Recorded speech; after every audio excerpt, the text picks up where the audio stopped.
बिस्मिल्लाहिर्रहमानिर्रहीम। अस्सलाम वालेकुम everyone, welcome back to biology with Hamza Ramzan. अच्छा, this is the second part of biological molecules जिसका हम लोग प्रैक्टिस सेशन जो है वो कर रहे थे, जिसको डिस्कस कर रहे थे। तो अगर आप लोग चाहते हैं कि इस तरह की जो वीडियोस हैं वो आपको मिलती रहें तो do subscribe to this channel, और नीचे कमेंट में आप मुझे लाजमी तौर पे बताइएगा कि आपको नेक्स्ट कौन सी वाली जो सीरीज है वो रिक्वायर्ड है। फिलहाल हम लोग किप्स वाली जो प्रैक्टिस सेशन की सीरीज है उसे कंडक्ट कर रहे हैं। तो हमारे पास जब अगला एमसीक्यूज आता है प्रोटीन वाले सेक्शन में, एमसीक्यूज नंबर 45 है। How many types of amino acids are present in a cell. अब एक काम करना है आप लोगों ने, आपने इसको थोड़ी देर के लिए वीडियो को पॉज करना है और इस स्लाइड के ऊपर आपको जितने भी एमसीक्यूज नजर आ रहे हैं आप लोगों ने खुद से इसका एक दफा आंसर गैस करना है। देन आप लोग इसको प्ले करें और इसको देखें कि आपका आंसर जो है वो सही होता है या नहीं होता। तो अब हमारे पास ये जो एमसीक्यूज है, how many types of amino acids are present in a cell. देखिए बच्चे जब भी ये वाला एमसीक्यूज देखते हैं ना वो फौरन से भाग के जाते हैं 20 का जो आंसर है उसकी तरफ। अब क्वेश्चन को थोड़ा गौर से पढ़ें कि अमीनो एसिड्स जो कि एक सेल के अंदर या ओवरऑल नेचर के अंदर मौजूद होते हैं, टोटल अमीनो एसिड जो डिस्कवर होते हैं हो चुके हैं उनकी तादाद है 170। तो इस क्वेश्चन का आंसर 170 होगा। 25 अमीनो एसिड्स वो अमीनो एसिड्स हैं जो कि हमारी प्रोटीन्स को बनाने के लिए रिक्वायर्ड होते हैं, प्रोटीन्स के अंदर इस्तेमाल होते हैं। लेकिन उन 25 में से भी सिर्फ 20 अमीनो एसिड्स हैं जो कि ज्यादातर प्रोटीन्स को बना सकते हैं। ओवरऑल एक पूरे के पूरे ऑर्गेनिज्म में जो अमीनो एसिड्स मौजूद होते हैं, चाहे वो प्रोटीन के अंदर हो या ना हो, किसी दूसरे काम में इन्वॉल्व हुए हो, वो टोटल नंबर हमारे पास 170 होता है। जो प्रोटीन्स के अंदर इन्वॉल्व होते हैं वो 25 है, और जो मोस्ट प्रोटीन्स को बनाते हैं दे आर 20। तो इस क्वेश्चन का आंसर 170 होगा। A globular protein consisting of more than one polypeptide chain has, तो देखिए प्रोटीन के चार स्ट्रक्चर्स होते हैं, प्राइमरी, सेकेंडरी, टर्शियरी और क्वार्टरनरी। प्राइमरी स्ट्रक्चर के अंदर जो प्रोटीन का जो एक सिंगल पॉलीपेप्टाइड चेन है उसके अंदर नंबर और सीक्वेंस ऑफ अमीनो एसिड है वो इंपॉर्टेंट होता है। सेकेंडरी स्ट्रक्चर के अंदर भी एक सिंगल प्रोटीन की चेन अपने ऊपर ही कोयल होकर एक अल्फा हेलिक्स या एक बीटा प्लीटेड शीट जो बना देती है। टर्शियरी स्ट्रक्चर के अंदर भी एक सिंगल पॉलीपेप्टाइड चेन जो होती है वो ग्लोबुलर स्ट्रक्चर बनाती है, लेकिन if there are more than one polypeptide chains तो प्रोटीन को हम लोग क्वार्टरनरी स्ट्रक्चर देंगे, जैसे कि इंसुलिन है या हीमोग्लोबिन है। अब protein having secondary structure possesses, एक प्रोटीन जो है जिसके अंदर सिर्फ सेकेंडरी स्ट्रक्चर, उसमें कौन कौन से बॉन्ड्स होंगे। देखिए हमारे पास सपोज कर लें कि ये अमीनो एसिड्स एक दूसरे के साथ जुड़े हुए हैं। जिस बॉन्ड के जरिए एक दूसरे के साथ जुड़े हुए होंगे, this bond is known as peptide bond.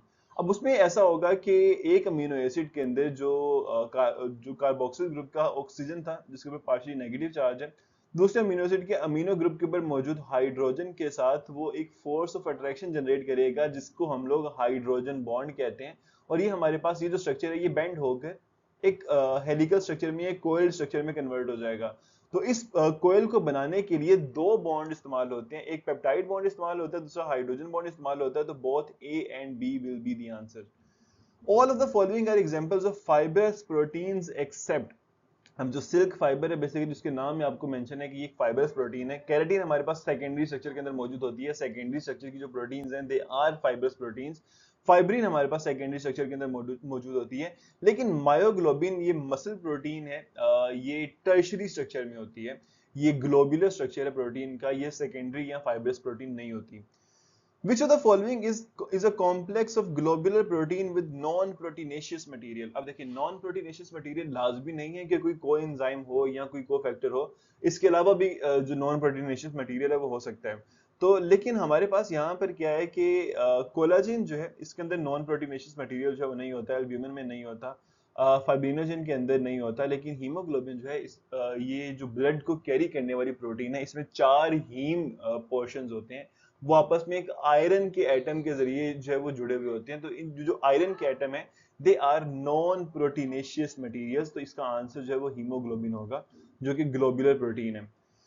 Muscle haemoglobin possess, muscle haemoglobin basically muscle haemoglobin हम लोग किसको कहते हैं, मायोग्लोबिन को। ओवरऑल हीमोग्लोबिन जो होती है उसका जो स्ट्रक्चर है दैट इज क्वार्टरनरी स्ट्रक्चर, क्योंकि उसमें चार पॉलीपेप्टाइड चेन्स हैं। लेकिन जो मायोग्लोबिन है, मायोग्लोबिन के अंदर एक सिंगल पॉलीपेप्टाइड चेन होती है जो कि आपस में कोयल करके रैप करके उसने टर्शियरी स्ट्रक्चर बनाया हुआ होता है। बेसिकली उसने एक ग्लोबुलर स्ट्रक्चर बनाया होता है जिसको हम लोग टर्शियरी स्ट्रक्चर कहते हैं। तो muscle haemoglobin is myoglobin. Dash are defensive proteins. कौन सी प्रोटीन्स जो डिफेंसिव है? एंटीजेंस जो है ये ऑफेंसिव प्रोटीन्स होती हैं, ये अटैक करती हैं, ये डिफेंड नहीं करती, यानी कि किसी ऑर्गेनिज्म के ऊपर अटैक करेंगी, उसकी इम्यूनिटी का हिस्सा नहीं होंगी। Vaccines are also basically antigens. Fibrinogen जो है उसका काम डिफेंस में नहीं होता कोई भी, ये ब्लड के अंदर मौजूद होती है वैसे ब्लड क्लॉटिंग के लिए, लेकिन एंटीबॉडीज जो होती हैं ये बनाई जाती हैं हमारी बॉडी को डिफेंड करने के लिए। Proteins of hairs, horns, feathers and other skin parts are normally keratin proteins होती हैं, जो कि इन तमाम चीजों में इस्तेमाल हो रही होती हैं।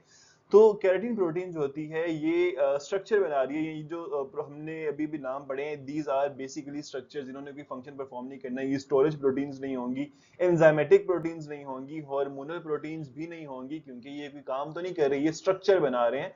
तो these will be structural proteins. Identify the protein which can not be crystallised. Again आप लोगों ने काम ये करना है कि एक दफा इसको पॉज करके सारे एमसीक्यूज खुद से सॉल्व करने की कोशिश करें, देन आप इसको रिज्यूम करके देखें कि आपका आंसर जो है सही होता है या नहीं होता। तो identify the protein which can not be crystallised. जो हमारे पास ग्लोबुलर प्रोटीन्स होती हैं दे कैन बी क्रिस्टलाइज्ड, लेकिन जो फाइब्रस प्रोटीन्स होती हैं उनको हम क्रिस्टलाइज नहीं कर सकते। तो antibodies are globular proteins, they can be crystallised. Haemoglobin को भी क्रिस्टलाइज कर सकते हैं। जो इंजाइम्स हैं ये एटलीस्ट टर्शियरी स्ट्रक्चर के अंदर होते हैं, ये भी ग्लोबुलर प्रोटीन्स हैं, तो इनको भी क्रिस्टलाइज कर सकते हैं। लेकिन फाइब्रिन जो होती है, जो एक फाइब्रस प्रोटीन है, इसको क्रिस्टलाइज नहीं कर सकते। तो this will be the answer, जिसको हम क्रिस्टलाइज नहीं कर सकते। How many peptide bonds are present in an insulin molecule? It is a good question. जो इंसुलिन का मॉलिक्यूल है उसमें टोटल 51 अमीनो एसिड्स होते हैं। ये दो पॉलीपेप्टाइड चेन्स के अंदर मौजूद होते हैं। एक पॉलीपेप्टाइड चेन है उसमें 21 अमीनो एसिड होंगे, दूसरे में 30 अमीनो एसिड्स होंगे। अब देखें, अगर हमने दो अमीनो एसिड्स को आपस में जोड़ना है तो एक पेप्टाइड बॉन्ड बनेगा, अगर हमने 10 अमीनो एसिड्स को आपस में जोड़ना है तो 9 पेप्टाइड बॉन्ड बनेंगे, और अगर 20 अमीनो एसिड होंगे तो फिर भी 19 पेप्टाइड बॉन्ड बनेंगे। यानी कि total number of amino acid जो होगा उसको हम -1 कर दें तो हमारे पास पेप्टाइड बॉन्ड की टोटल तादाद आ जाती है। तो एक चेन के अंदर अगर हम यहाँ पे देखते हैं तो टोटल हमारे पास 20 पेप्टाइड बॉन्ड्स होंगे। दूसरी चेन के अंदर अगर हम देखेंगे तो दैट विल बी 29। तो टोटल हमारे पास 49 पेप्टाइड बॉन्ड्स होंगे out of 51 amino acids. Usually a polypeptidic chain bends and folds upon itself to form a globular shape. This is protein's dash structure, dash conformation.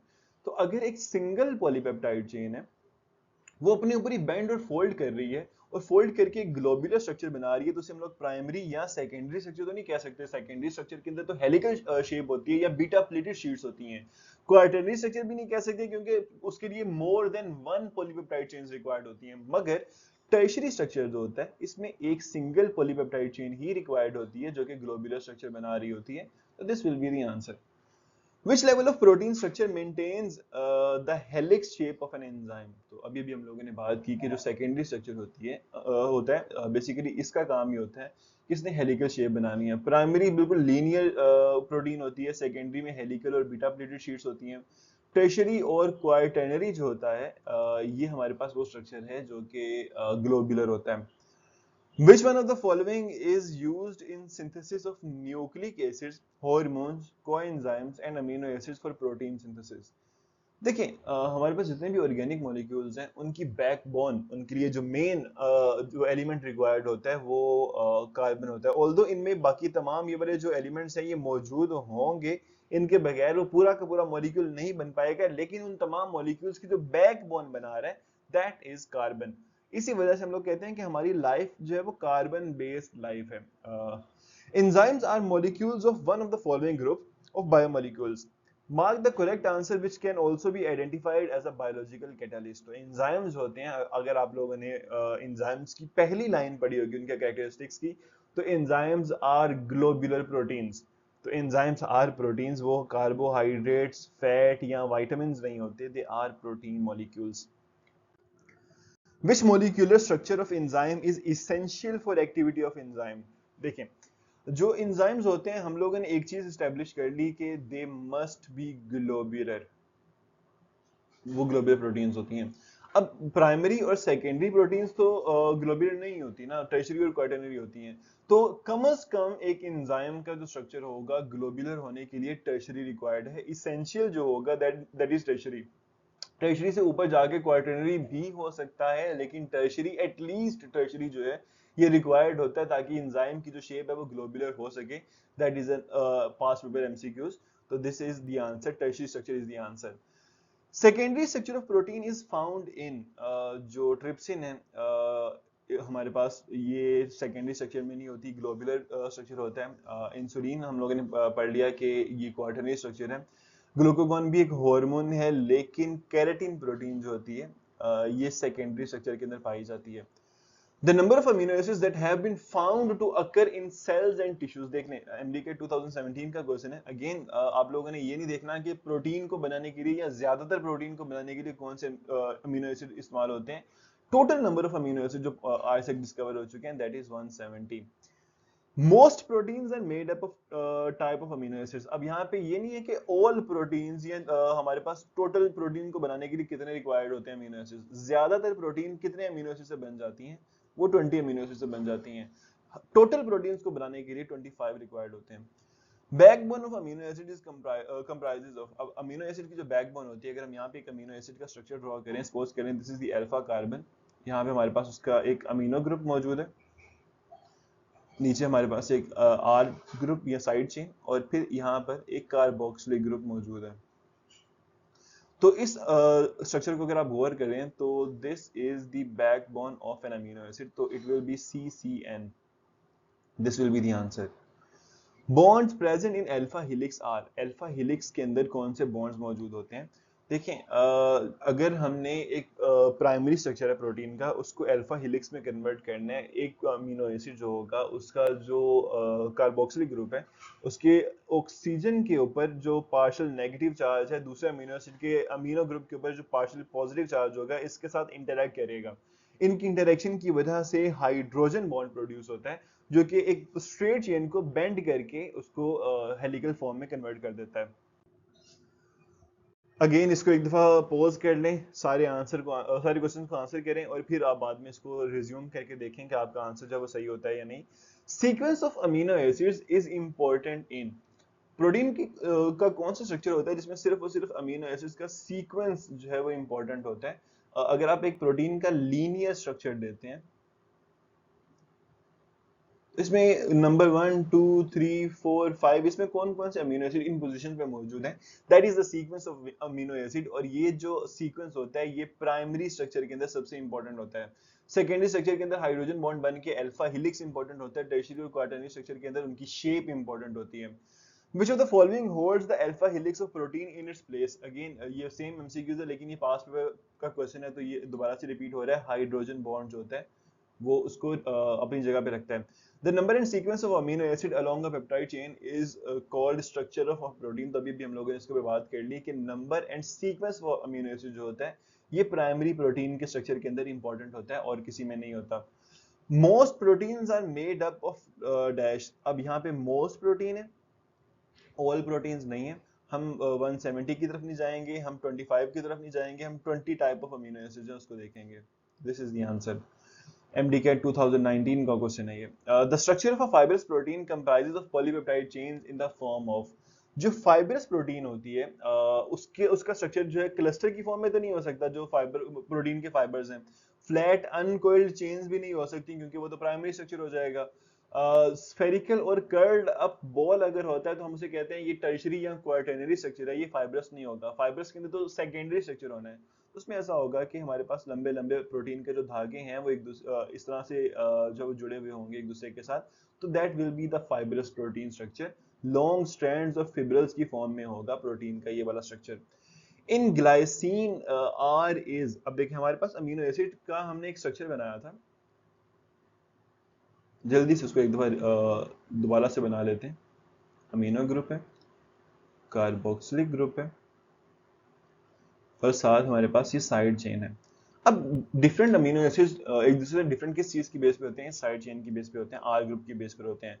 तो glycine जो होती है, glycine के अंदर इस आर ग्रुप की जगह पे एक सिंपल हाइड्रोजन का एटम होता है। Glycine is the simplest amino acid in the nature. अगर उसकी जगह पे एलानिन होता तो एलानिन में आर ग्रुप की जगह पे एक मीथेन ग्रुप होता, that would be the answer. लेकिन ग्लाइसिन के अंदर ये हाइड्रोजन होता है, तो ग्लाइसिन जो है इस दुनिया के अंदर पाया जाने वाला सबसे सिंपल अमीनो एसिड है। The number and sequence of amino acids in a polypeptide chain is known as, again वही वाला क्वेश्चन है, लेकिन ये AJK 2019 का क्वेश्चन है, primary structure of protein. 72 question है, which type of bond is required to maintain the alpha helix configuration? Again repeat हो रहा है, लेकिन ये पास पेपर क्वेश्चन है। हाइड्रोजन बॉन्ड्स को की जरूरत होती है उनको मेंटेन रखने के लिए। The structure given below is the constituent of, जो स्ट्रक्चर हमारे पास यहाँ पे मौजूद है यही कार्बोक्सिलिक ग्रुप है, जिसको हम लोग इस फॉर्म में भी लिख सकते हैं। तो ये हमारे पास एक अमीनो एसिड का स्ट्रक्चर है, और अमीनो एसिड जो है वो कार्बोहाइड्रेट या लिपिड्स या विटामिन्स को बनाने के लिए इस्तेमाल नहीं होते, वो प्रोटीन्स को बनाने के लिए इस्तेमाल होते हैं। Which of the following is a protease enzyme? Protease enzyme इनमें से कौन से? डीएमिनेज सिर्फ और सिर्फ अमोनिया को रिमूव करेगा। प्रोटीएज एंजाइम एक ऐसा एंजाइम होता है जो कि पेप्टाइड बॉन्ड को तोड़ता है, जिसने पेप्टाइड बॉन्ड को तोड़कर एक प्रोटीन की पॉलीपेप्टाइड चेन को छोटा करना होता है। ऑक्सीडेज और कैटालेज एंजाइम एक कैटेगरीज है एंजाइम्स की, जिसने कैटालाइज करना है या किसी भी चीज को ऑक्सीडाइज करना है। मगर रेनिन हमारे पास एक ऐसा एंजाइम है जो कि एक मिल्क प्रोटीन होती है, कैसिनोजिन। कैसिनोजिन को ब्रेक करके उसको कैसीन के अंदर कन्वर्ट करता है। तो रेनिन हमारे पास एक ऐसा एंजाइम है जो मिल्क प्रोटीन को, मिल्क पेप्टाइड को कन्वर्ट करेगा कैसीन में। It will be the protease enzyme. Lipids की कैटेगरी की अगर हम बात करें, it is an amino acid and also a part of phospholipid. अब हमारे पास जो सीरीन है, सीरीन और एस्पार्टिक एसिड, ये दो अमीनो एसिड्स हैं। एथेनोलामाइन और कोलिन्स हैं, ये नाइट्रोजनस बेसिस होती हैं। सीरीन और एस्पार्टिक एसिड में से सीरीन एक ऐसा अमीनो एसिड होता है जो कि नाइट्रोजनस बेस का काम कर सकता है, एस्पार्टिक एसिड ये काम नहीं कर सकता। तो serine will be the answer. Myelin sheath of neuron is composed of, जो न्यूरॉन के ऊपर माइलिन शीथ होती है, ये किस चीज से बनी हुई होती है? अब हम लोगों ने अभी भी बात की, कोलिन और एथेनोलामाइन हैं, ये तो नाइट्रोजनस बेसिस हैं। माइलिन शीथ जो होती है वो लिपिड से बनती है। वैक्सीज किसी भी ऑर्गेनिज्म के अंदर नहीं प्रोड्यूस होती, उसकी बॉडी के बाहर मौजूद होती है, और इंसानों में तो नहीं होंगी ये ज्यादातर। जो स्फिंगोलिपिड्स हैं, sphingolipids are used to produce myelin sheath. Who is carrying out an experiment between an alcohol and an acetic acid in the laboratory? The product formed at the end of the experiment will be, अब देखिए सारा ने जो experiment करना है उसने एक alcohol और एक एसिड के दरमियान में एक्सपेरिमेंट करना है। जब भी आप एक अल्कोहल को किसी एसिड के साथ, फैटी एसिड कह लें, फैटी एसिड के साथ जब मिलाते हैं, एसिटिक एसिड या फैटी एसिड के साथ मिलाते हैं, तो हमारे पास दो चीजें प्रोड्यूस होती हैं। ये बहुत इंपॉर्टेंट एमसीक्यूज है। एक एस्टर बनता है, दूसरा हमारे पास जो है वो वाटर का मॉलिक्यूल प्रोड्यूस होता है। जब भी सारा ने एक्सपेरिमेंट कंडक्ट करना है, उसने अल्कोहल को एक फैटी एसिड के साथ मिलाना है, तो एक एस्टर और एक वाटर मॉलिक्यूल रिलीज होगा। ग्लूकोज या ऑक्सीजन नहीं बनेगी, ग्लाइकोजन और वाटर मॉलिक्यूल भी नहीं बनेगा क्योंकि वो पॉलीसेकेराइड हो जाता है। ग्लिसरॉल एंड सल्फ्यूरिक एसिड भी नहीं बनेगा, लेकिन एक एस्टर और एक वाटर मॉलिक्यूल जो है it will produce. Lipids contain double amount of energy as compared to the same amount of carbohydrates due to presence of, अब हमारे पास जो एक ऐसा बॉन्ड जो कि एनर्जी यील्ड करने के लिए इस्तेमाल होता है, जिसको तोड़ा जाए तो उसमें से एनर्जी निकलती है, that is a carbon hydrogen bond. MDCAT 2019 का क्वेश्चन है। तो लिपिड में अगर ज्यादा एनर्जी होती है तो इसका मतलब है उनमें कार्बन हाइड्रोजन बॉन्ड की जो कंसंट्रेशन है वो कम तो नहीं होगी, लोअर प्रोपोर्शन तो नहीं होगा, हायर प्रोपोर्शन होगा। That will be the answer. Lipids are organic molecules which are insoluble in, straightforward इसका आंसर है कि लिपिड्स पानी में डिसॉल्व नहीं होते, वो ऑर्गेनिक सॉल्वेंट जैसे कि ईथल, अल्कोहल, बेंजीन या क्लोरोफॉर्म जो है इनके अंदर डिसॉल्व हो जाते हैं, वाटर में वो डिसॉल्व नहीं होते। तो water is the answer. What type of linkage is formed when an alcohol and N acid reacts? अभी अभी हम लोगों ने इसके बारे में बात की है। देखिए पेप्टाइड बॉन्ड तो बनेगा प्रोटीन्स के दरमियान में, हाइड्रोजन बॉन्ड सिर्फ फोर्स ऑफ अट्रैक्शन की बेस पे बन रहा है। ग्लाइकोसिडिक लिंकेज बन रही है पॉलीसेकेराइड्स के अंदर, लेकिन एस्टर बॉन्ड बनेगा यहाँ पर जब एक एसिड और अल्कोहल रिएक्ट करेंगे। Lipids store double amount of energy as compare to carbohydrates because यहाँ पे हमारे पास कार्बन हाइड्रोजन बॉन्ड्स की जो कंसेंट्रेशन है, जो प्रोपोर्शन है, बहुत ज्यादा होती है। दैट इज वाई इनके अंदर डबल अमाउंट ऑफ एनर्जी जो है स्टोर होती है। The head of phospholipid molecule is polar. अब जो फॉस्फोलिपिड है बेसिकली हमारे पास क्या होता है, ट्राई असाइल ग्लिसरोल्स में हमने एक चीज देखी थी कि उसमें 3 फैटी एसिड की चेन थी। अगर हम उसमें से 2 फैटी एसिड की चेन कर देते हैं और एक हम कार्बन के साथ फॉस्फेट का ग्रुप लगा देते हैं तो basically it becomes a phospholipid. इसमें फैटी एसिड टेल्स जो होती हैं दे आर हाइड्रोफोबिक, लेकिन जो फॉस्फोलिपिड है सॉरी फॉस्फेट हेड है ये हाइड्रोफिलिक होता है। तो इसके अंदर फॉस्फेट ग्रुप होगा जो कि हाइड्रोफिलिक है। Which of the following are the most prominent part of cell membrane in living organism? अगर आप एक सेल मेम्ब्रेन को देखते हो तो आपको पूरा का पूरा ग्राउंड मैट्रिक्स किस चीज का बना हुआ नजर आता है? उसमें प्रोटीन्स या कार्बोहाइड्रेट्स तो है नहीं होती जो आपको नजर आ रही हो, वैक्सीज भी नहीं होती, एसाइल ग्लिसरॉल्स भी नहीं होते, लेकिन वो जो फॉस्फोलिपिड का ग्राउंड मैट्रिक्स है, एक डबल मेम्ब्रेन है, वो हमें नजर आ रही होती है। Phospholipids is the answer. An organic compound that belongs to lipids. अब हमारे पास ना बच्चे ये फॉर्मूलाज देख के थोड़े से कंफ्यूज हो जाएंगे कि यार लिपिड का क्या हो सकता है इनमें से, कोई भी चीज जो है वो, ये फॉर्मूलाज वैसे तो याद नहीं रहते बंदे को, तो अगर आपको इस तरह का फॉर्मूला आता है तो आपने किस तरह उसको आंसर करना है। लिपिड्स में एनर्जी की कंसंट्रेशन बहुत ज्यादा है एज कम्पेयर टू कार्बोहाइड्रेट्स। उसकी रीजन क्या है? एक रीजन तो ये है कि उनमें कार्बन हाइड्रोजन की कंसंट्रेशन ज्यादा है, लेकिन उनमें ऑक्सीजन जो होती है उसका प्रोपोर्शन बहुत कम होता है as compared to carbon and hydrogen. तो देखें जो ऑप्शन ए है C18O16 रिलेटिवली फेयर है। हाइड्रोजन और ऑक्सीजन जो है बिल्कुल हाफ कंसंट्रेशन के अंदर है, 2:1 में है, तो ये लिपिड नहीं होगा। जो हमारे पास ऑप्शन सी है 500 एंड 250 बिल्कुल सेम प्रोपोर्शन है, ये कम नहीं होगा। हमारे पास ये भी रिलेटिवली काफी क्लोज प्रोपोर्शन है, मगर अगर आप यहाँ पे जाके देखते हो तो ऑक्सीजन की जो प्रोपोर्शन है वो हाइड्रोजन और कार्बन की निस्बत बहुत कम है, तो this will be a lipid, क्योंकि लिपिड्स में ऑक्सीजन की जो रेशो होती है वो बहुत कम होती है। It is the precursor of bile acids. Bile acids होते हैं उनके अंदर मेनली हॉर्मोन्स होते हैं, जो मेल रिप्रोडक्टिव हार्मोन्स या फीमेल रिप्रोडक्टिव हार्मोन्स होते हैं। और female reproductive hormone, male reproductive hormone testosterone, progesterone, oestrogen, ये तमाम स्टीरॉइड्स हैं। तो बाइल एसिड्स का जो प्रीकर्सर होगा वो फॉस्फोलिपिड्स या साइलग्लिसरॉल या वैक्सीज नहीं बल्कि स्टीरॉइड्स होंगे। Lipase can hydrolyse them. जो लाइपेज है वो किसको हाइड्रोलाइज कर सकता है? टार्पिनोइड्स इंसानों में डाइजेस्ट नहीं होते। देखिए लाइपेज एक ऐसा एंजाइम है जिसने लिपिड्स को डाइजेस्ट करना है, टार्पिनोइड्स इंसानों में डाइजेस्ट नहीं होते। वैक्सीज इनर्ट हैं, वो एक तरह से वो डाइजेस्ट नहीं होती, वो रिएक्टिव नहीं होती, लेकिन ट्राई ग्लिसराइड्स होते हैं, ये इंसानों में डाइजेस्ट हो जाते हैं। तो लाइपेज कैन डाइजेस्ट ट्राइग्लिसराइड्स। तो this is it for this chapter. इससे आगे न्यूक्लिक एसिड का जो टॉपिक है वो आपके इस सिलेबस के अंदर शामिल नहीं है।